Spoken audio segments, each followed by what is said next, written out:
আমরা এই বিএনপি কোনো কলঙ্কের দাগ নিতে চাই না। যারা কলঙ্কিত করেছে আমাদের বিএনপিকে, তাদের ব্যবস্থা আপনারা নেবেন।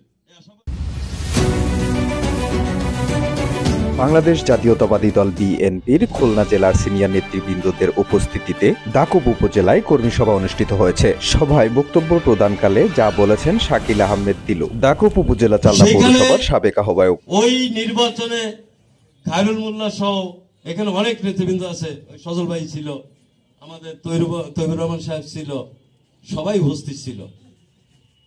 কেন আপনারা কথা বলেন নাই? কিভাবে কমিটি আসলো? হ্যাঁ, গণতন্ত্রের জন্য আমরা লড়াই করছি, যে গণতন্ত্র আমার দলের মধ্যে থাকবে না। না, স্বজন প্রীতি করে দল করা যাবে না। শুনছেন, আপনারা আমাদের তৃণমূল পর্যায় থেকে নির্বাচনের ব্যবস্থা করে দেবেন এবং আপনাদেরকে যতগুলো ডকুমেন্ট চান, ভিডিও ফুটেজ থেকে শুরু করে, আমরা এই বিএনপি কোনো কলঙ্কের দাগ নিতে চাই না। যারা কলঙ্কিত করেছে আমাদের বিএনপিকে, তাদের ব্যবস্থা আপনারা নেবেন এই আশাবাদ ব্যক্ত করে, নট অনলি ওইটা ওই এসে বাণী শান্তায় একজনে আঙ্গুল কেটে নিয়ে গেছে, নিয়ে চাবাই খেয়ে ফেলছে।